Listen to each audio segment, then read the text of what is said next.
Hello, dancers. Are you a ballet lover? Well, today we will pas de bourrée into the world of ballet with my special guest, Debora Engerman. Deborah is a renowned ballet teacher, choreographer, and author with years of experience in the dance industry. So join us as we discuss the beauty and discipline of ballet, the challenges and rewards of teaching this art form, and tips and advice for new dance teachers. Deborah shares her insights, stories, and advice for aspiring dancers and teachers alike. Tune in for this fascinating conversation. Ciao, I'm Anna Harsh, professional dancer, author, and host of The Dance Floor, a podcast that explores the power of dance in our lives through personal stories and interviews with experts. Each episode shares life lessons and advice through the art of dance. Learn how dance inspires confidence, fosters connection, and ways to improve your skills. Whether you are a seasoned dancer or brand new to the art, you'll find something that motivates you in this podcast. So grab your dance shoes and join me on The Dance Floor. Hello, listeners. I'm here with my fabulous guest, Debora Engerman. Welcome, Deborah. I'm so glad you're here on The Dance Floor with us. Hi, Anna. Thank you so much for having me today. I look forward to talking with you. Deborah, we were talking earlier before we started, and how did you get into dancing in general? Was it something your parents put you into? Yes. In fact, when I was 5, my mom put me into dance classes. It's actually a funny story. Apparently, when I was an infant in my crib, I would sit in the crib against the end of the crib and sit in splits. And my mom hadn't danced. My mother hadn't danced. So she thought that was normal. And then I had a younger sister who did not do that. And she thought something was wrong with my sister. So she took my sister to the doctor, and the doctor said no.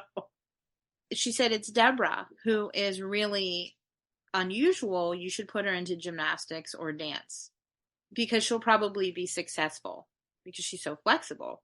But nothing's really wrong with either one. It's just that Deborah's the unusual one. So my mom put me into both ballet classes and gymnastic class at the age of 5. When I was 8 or 9, I had to make a decision because I was getting a little bit more serious about both. And I had to make a decision between ballet or just dance, at that point, dance and gymnastics. And I chose dance absolutely because of the music. That's hilarious. And so what made you fall in with ballet specifically? Well, I don't recall, I always that's always what I love. There were, I remember the very first time, and I write about this in my book, the very first time I heard the Waltz of the Flowers. Maybe it's not, the first time I consciously heard it, we were learning to dance to it in class, and I was probably 7 or 8, and I heard part of the music, and my heart broke open, it just, in a good way, it just broke open, and I just fell in love with the music and being able to move to the music, and I felt like I could express all the deep 8-year-old feelings that I had inside, and that really... I still can recall that feeling, or I still can even find that getting, to move with music and express the feelings in the music and the feelings in myself through the movement with music. So I mostly studied only ballet until I was a teenager. So that was really part of it, is that I did not study any other form of dance until I was maybe not a teenager, but 11 or 12, adolescent. Okay. And so that really stuck with it. There was a very short period of time where I thought I might go into musical theater dance. And I still love a good musical theater, performance. Yeah. And I took voice lessons for a short period of time. And my teacher assured me that it was a good thing I was a good dancer because I was not going to be a singer. She told me. I just, and not, I was 11 and she made it very clear I was not going to be a singer. That's hilarious. So, yes, that was the end of my musical theater. That was the end of that. I wasn't really brokenhearted. I was just, I was always a ballet dancer, and I appreciate other forms of dance, absolutely. But ballet is my home. Yeah, I get it. Sometimes you have that genre we were talking about. I was telling you about my Italian folk dance. And that sort of drawn me in only because it was a family cultural thing. And it does, you're right, it does feel like home. So I'm sure that when you perform ballet or now teach ballet, it does feel very welcoming and, where you feel the most at home and comfortable. I know for people that aren't dancers, that probably sounds really strange, but when you find that niche or that passion, I think it draws you in and you feel like you found something and you found your purpose. Oh, for sure. I'm definitely the most myself when I'm not necessarily, dancing or teaching dance, specifically ballet, or talking about it. It's probably my most true self. Yeah, I get it. Now, you went on to college for dance, or what did you do in higher education? I did it all. At first I did not go on for dance. My parents were not supportive of pursuing dance or ballet in college. I didn't come from a world where people were artists. My mother was a teacher. My father is an attorney. They're both still living, but they're retired. And so I went on and I actually have an undergraduate degree in international policy management, which is basically international studies. Yeah. Wow. I went to Dickinson College, which is in Carlisle, Pennsylvania. Funny enough, and now I live 45 minutes from there. Oh, wow. I did that because I grew up in a world where being an artist wasn't a real career. After I graduated, I had stopped dancing. In my mind, I told myself that was that was part of my childhood, and now I was an adult. But I had a tragedy happen, not to me personally, but a friend of mine, and you can include this or not, a friend of mine from high school died by suicide. Oh, About a year after I graduated from college. And I did lose my mind for a short period of time, just the sorrow, but it also it changed me. I realized quickly within a period of few weeks that not only is life short, but that it was pointless to live for other people's goals and other people's ideas of what I was supposed to be as a grown-up. I literally went a few weeks after this happened. I had a job where I was training to go into their international kind of business division kind of a thing. And then I thought I was going to, after all that experience, go be a diplomat. That's what I really wanted to do. But I went in and I quit. Just went in and I quit, and I went back to school to Towson University for their dance program. And although I already had a bachelor's degree, so I didn't do the full program. I did all the courses that were not part of the core because I'd already done all the required, math and science and writing, the non-dance courses, so I could transfer all that over. But I wow. went back, and I thought originally I wanted to be a professor, like a college professor of dance. I had a delay in getting to do that because just of the expense of it. Because Yes. there are not graduate programs in dance in Maryland. It's terrible. So I had to go out of state, and it was expensive. And during that delay, while I was trying to save money and figure out where I could be a resident and afford to go to graduate school for dance, I started teaching just to make a living. And I started teaching elementary and junior high and high school age kids at dance school. Wow. And I realized, oh, wait a minute. This is what I meant to do. Because I also had some classes that were older people, like college age and adults.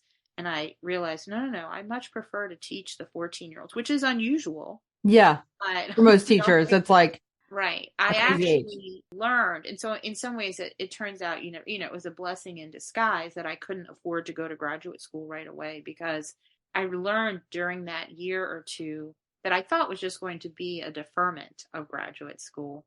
I learned that no, I do not want to teach. I don't want to be a college professor. I want to teach kids. Basically, I like ages 9 or 10 is the youngest. I like to go up through college or even professionals.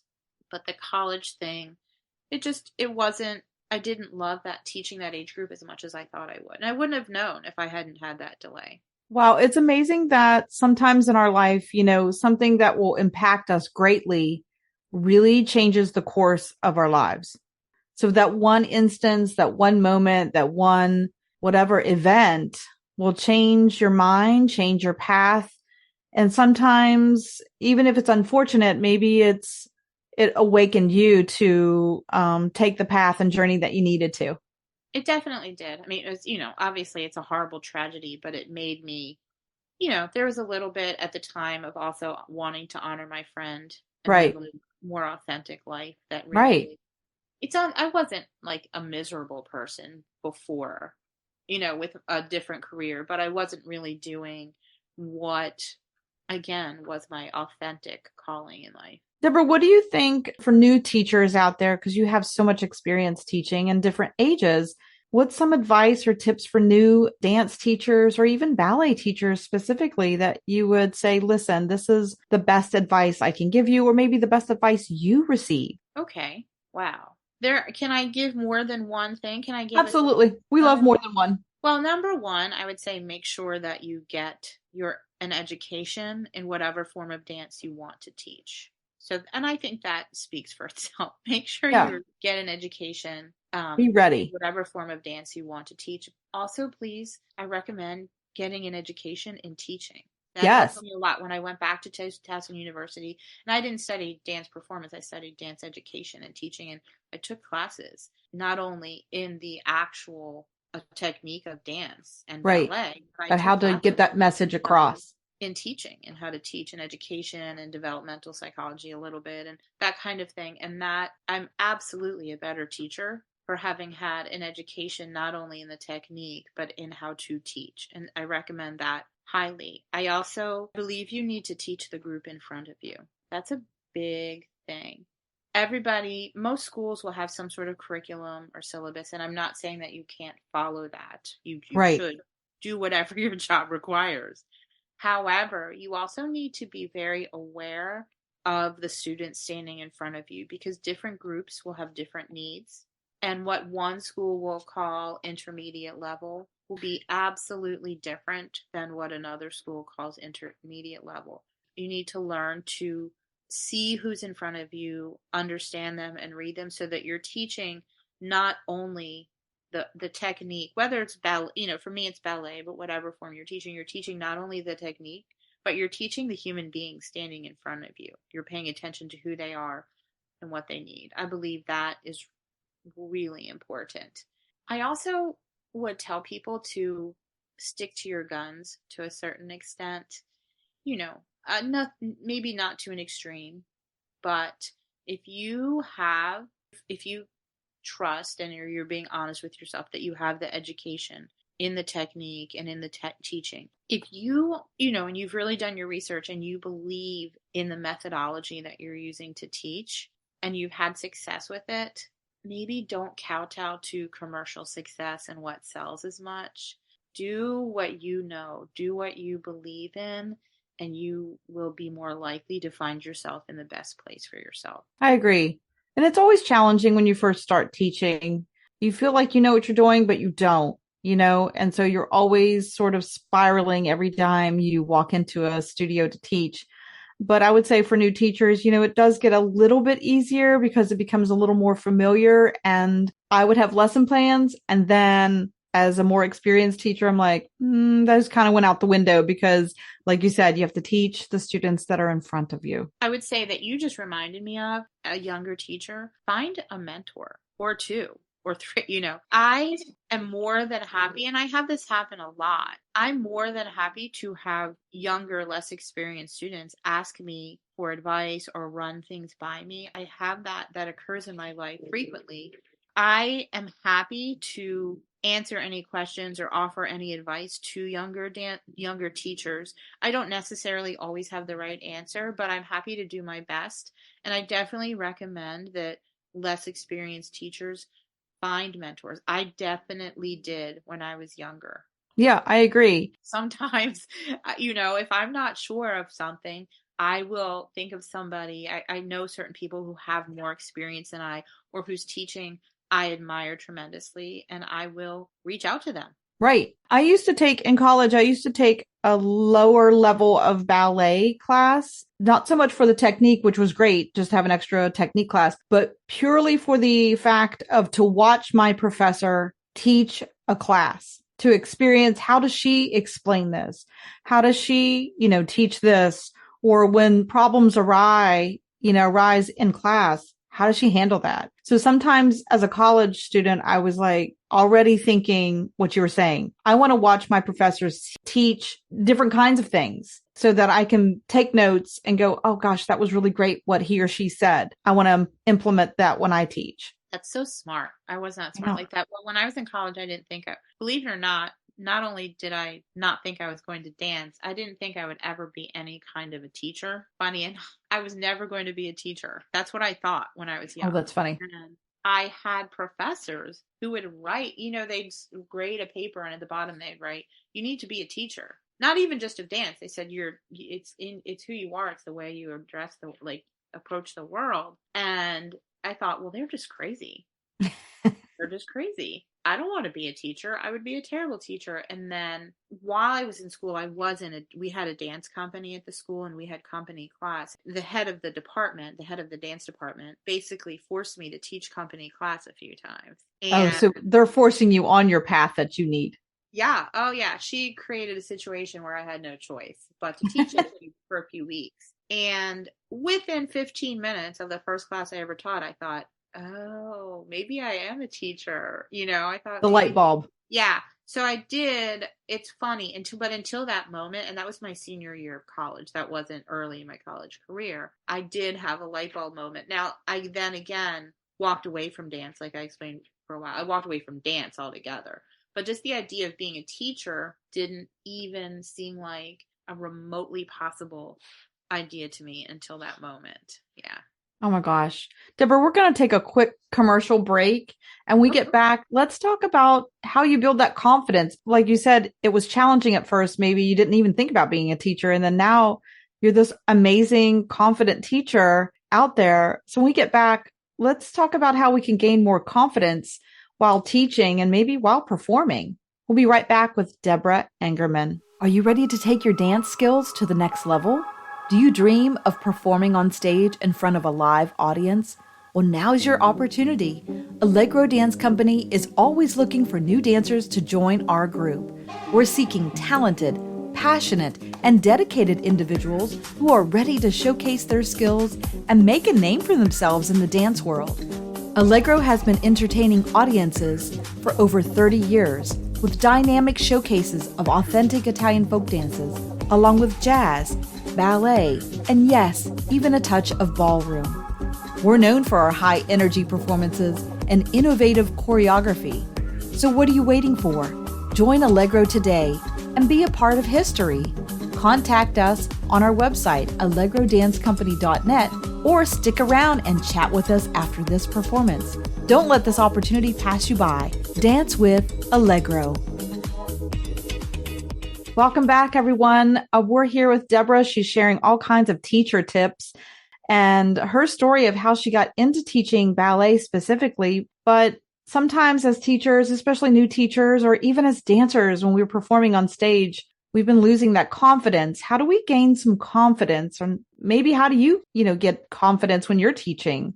Is it with experience or is it something, that you do all the time? That is a hard question.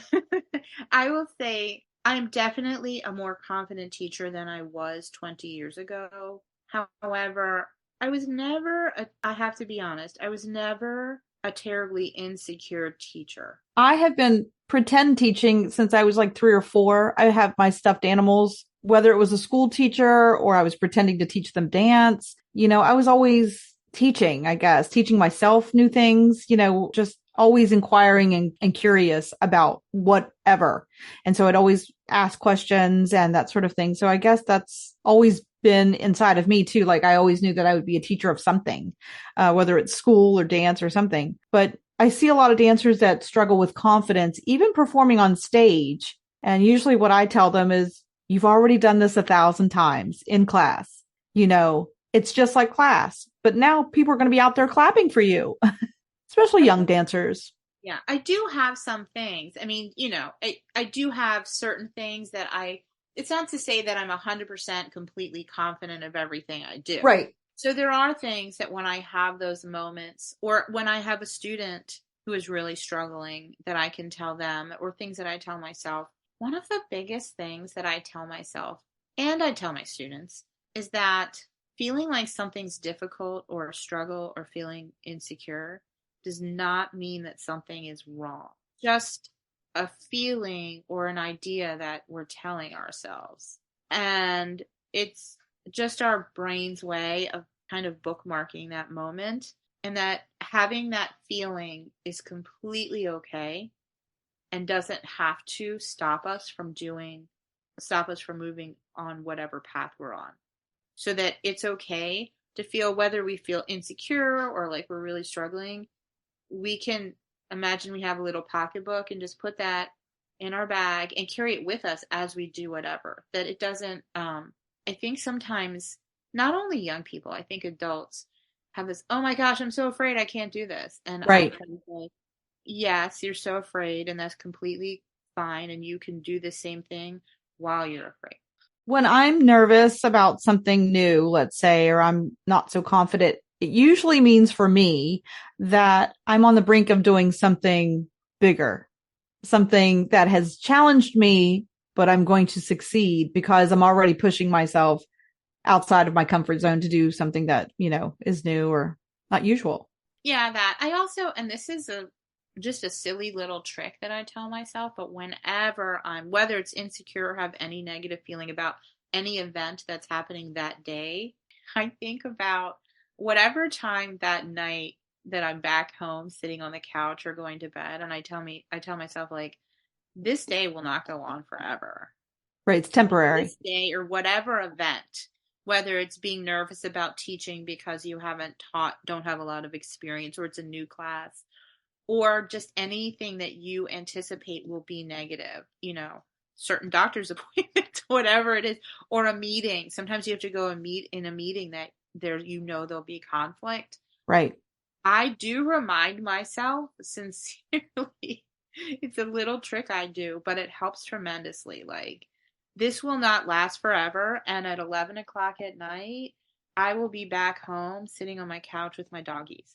Yes. And whatever happens during this 1 hour, 5 hours, whatever period of time it is, will not change that fact. It's not going to last forever. It's temporary, and you'll get through it. And so that helps me a lot. I do also try to, you said this, it's just similar to something you said. I do tell people to kind of trust, if they don't trust themselves, trust their training. Yeah. Whether it's as a dancing performer or as a teacher, that's what I said, like, if you've studied the technique and you've studied teaching and you've had, trust that training. People have done this for hundreds of years, literally have done it. And your training involves the knowledge that people have developed over all these years from experience. So even if you don't trust yourself, maybe in the beginning, for a short period of time, you can let go of that and just lean on the training that you have. Trust that and just let yourself out of the equation for a while. And then I would hope over time that would build up. But right, you take yourself out of the equation and just trust all those other people who've done it for hundreds of years and taught, the pedagogy and all that. Trust that. Right. And they don't call it muscle memory for nothing. Like, your muscles do know what they're doing now. You've been doing it for a while, and you're right. Just trust your training, trust your teachers, that you had great teachers, hopefully, and that you have great education. And Deborah, I know you have a book out. Can we talk about that before we wrap? Oh, sure. It's called Let's Talk About Fifth. Yes, Let's Talk About Fifth. And then the subtitle is Teaching Ballet in the 21st Century. Tell us more. What is in the book and what can we learn from it? I wrote it to be something that fills in the gap between the cold, hard technique of ballet, which is legitimate, but I felt like there was a gap between that and getting it into dancers' bodies sometimes, that how to teach it, not just what the definitions of the words are, but how do we take students of today, not students of 1924. Right. How do we take students of today and help them learn? So that was my goal. It's not a comprehensive glossary of ballet terms, although there are some definitions in it. So it starts with just basically my teaching philosophies, and then it goes on to what I believe are some of the fundamentals of the technique in ballet that we can't let go of. I do have there's a chapter called Let's Talk About Fifth that is, it's a little snarky. It's not all, but there are many steps that I've found that students often do incorrectly. And I don't mean it as in just a technical mistake, like, oh, they forgot to point their foot. I mean that they misunderstand what it's meant to be. And I believe that sometimes, that's why I said you have to get the right education. Maybe dance teachers who haven't been fully grounded in the technique are maybe explaining it wrong or not fully explaining it. I'll just give one example. Ensemble. It closes fifth in the air. So as soon as you're pushing up into the air, you need to be closing your legs into sous-sus. Where I so often see students, sometimes they understand what to do and they just haven't been able to physically implement that. And right. The strength isn't there yet, possibly. Right. Yeah. But often, 50% of the time when I encounter a new student who has learned the step before, but maybe they haven't learned it exactly right, and they literally think they are to close the legs as they land. That's just one example, and I wanted to explain, and I do show photos of, you need to be in sous-sus in the air. Right. And then you land. That's an example. And fifth, I talk about fifth position. I absolutely do not believe in forcing turnout and forcing a flat fifth. You have to do what you can with your body. However, there is only one correct fifth position for your body. Everybody's body may make a different correct fifth position using the muscles fully in the correct and safe manner. However, for you doing the maximum that you can do to get there is the only correct one for you. There's one fifth. Not sometimes I get here, sometimes, that kind of thing. And I feel like that doesn't, and so I go into that. I explained there's like 10 or 12 different things. That's great. So with fifth position, how to use the musculature, where the weight should be distributed, etc. And again, I definitely do not push the forcing the turnout or anything. Right. But you have to do it correctly. I think it's so important for dancers to learn more than just the technique. So many times I run across new dancers that don't know the history of dance or don't know anatomy, kinesiology, some even basics of their own body, muscularly, so that we can have a better understanding of what those muscles are doing in the air. Like you were saying, ensemble. I used to tell my dancers, the legs make friends in the air. They come together, they make friendship in the air, and then they come down as friends. Great way to put it. Whatever you have to think about to get that correctness in your head, but there's so much more to dance for people that don't dance out there. There's so much more to learn. We have technology that can help us now. We have all of our technique that we need to depend on. We have terminology that is in another language to learn. Anatomy, history, all of that goes into that performance before we walk out onto the stage. Absolutely. And it's a lot. I do have, in the book, I have a chapter on conditioning for ballet. Perfect. And I think the ballet world and the dance world is moving in that direction. Yes. Together. I start my ballet classes with 5 to 7 minutes of conditioning. Every single ballet class, nice. Just about every single ballet class for the past 20 years. Love it. Always have done that.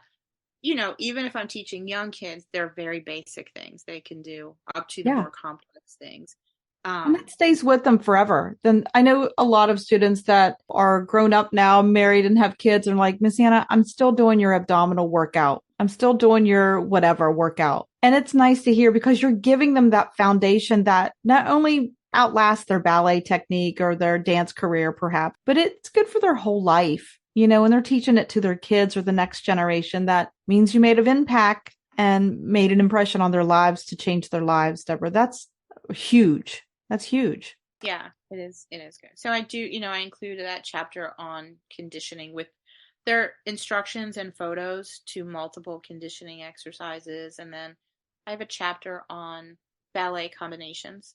Perfect. As a teacher, I love opening up somebody else's book and being like, Yes. oh, that's a really neat combination. Let me use that in class. So I thought, well, I'll include some of the ones that I And love. it always sparks your imagination and creativity as a Right. teacher. Like, oh, I bet you this would be cute if we added this at the end of that. So that's great. It sounds like your book is for every dancer out there that needs and wants more information, that maybe is a new teacher also. It's geared towards teachers and maybe not super young students, but teachers and students, maybe age 10 and over. Yeah. And the last chapter that I have in it is one of my favorites. It's very short. It's called Words of Wisdom. And I reached out to professional dancers or dancers who are, in college getting degrees in dance, most of whom are former students of mine. And I asked them who their teacher who had the most impact on them was. And then I reached out to that teacher and I asked the teacher if you could share. I originally asked for 3 pieces of advice, but I had editors be like, that's too much. So I whittled it down at 1 piece of advice from each person. So I have like 8 people, teachers who maybe aren't famous teachers. 1 or 2 of them are, but who are just teachers who have trained professional dancers. And I found it inspiring myself that it's a very short chapter. There's just a little phrase or a few sentences of advice from these people. And that's all that it takes sometimes, is just knowing that somebody else is in your corner and you have a piece of advice that you could implement immediately in your life. Deborah, you've given us so much to think about today. I'm so glad you came onto the dance floor. Will you come back and share more tips and advice for us? I would be happy to come back, Anna, anytime that you ask. How can we buy your book? Is it on Amazon? The book is on Amazon. Again, it's called Let's Talk About Fifth under my name, Deborah Engerman, Engerman. It's also available online at Barnes & Noble, even Target. That's it online. I don't know. I would say if you really want to buy, I know that you can, if you want to get it from a local bookstore, they're not in stock, but you can go to your local bookstore and they can order it and get it into stock if you'd prefer to do it that way. Perfect. And I'll include a link in my show notes of where they can just click and buy your book. That way they can support you and get all of your wisdom and knowledge from that book. Thank you so much. That's very kind. Thank you. Okay. Tell us your website. How can we stay in touch with you? It is www.deborahengerman.com.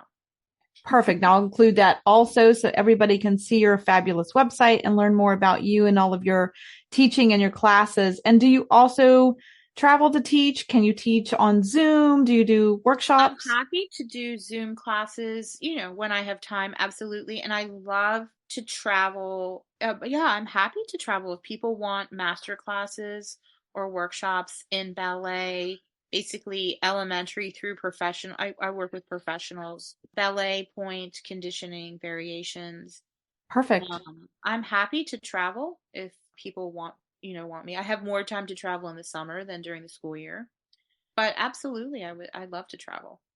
Deborah, thank you so much for being on the dance floor today. And listeners, you need to get her book and school up on your ballet and all of the wisdom that Deborah shared. Thank you for joining us today on the dance floor. Don't forget to like, share, and subscribe. I'm your host, Anna Harsh. And until next time, keep moving on the dance floor.